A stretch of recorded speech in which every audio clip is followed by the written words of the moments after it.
Good morning, everyone. This is Minakshi Dudeja, your English teacher, once again back with you today with the second part of the chapter Memories of Childhood of Vista's book of class 12th, which says we too are human beings, and it has been written by Bama. In this chapter, the narrator has shared her experiences from her childhood when she had reacted strongly against the discrimination and indignities meted out to her.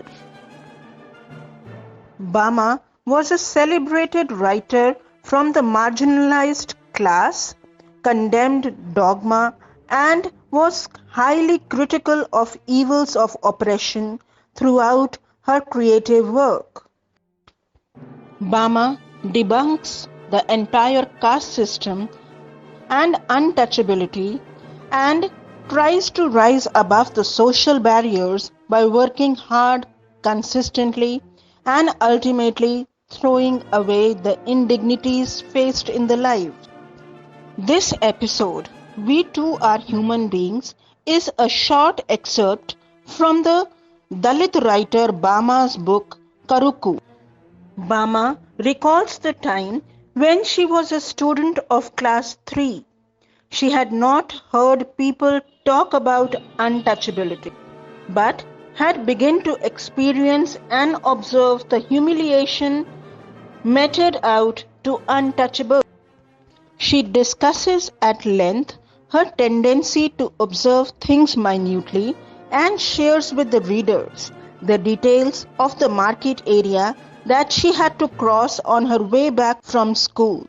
She would take more than double of the usual time while passing through this territory, for the ordinary things like the shops, restaurants, jugglers, street plays, puppet shows, Pongal festivities, etc., would capture her attention. On one such day, she saw an elderly man from her community who was carrying vadas in a strange manner. He was holding the packet by its string without touching it. Bama thought that such a manner of carrying the packet could lead to the contents falling off. However, on reaching home, she shared the episode with her brother Anand, who was a student at the university. She told him that the sight was very funny, but when her brother revealed to her the reason behind the odd behavior of the man, Bama was extremely angry.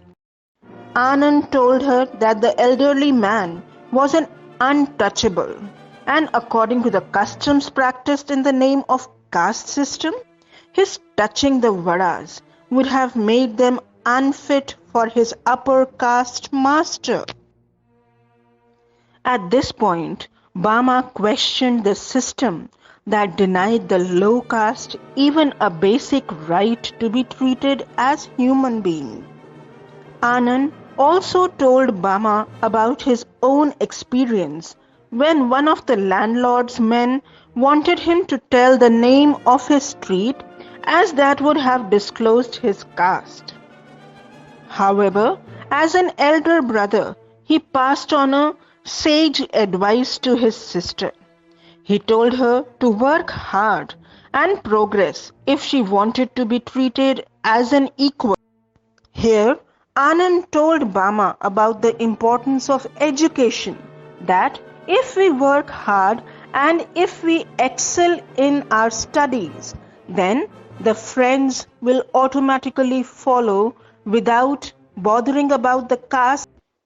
He further added that she must study well and be ahead in all her lessons.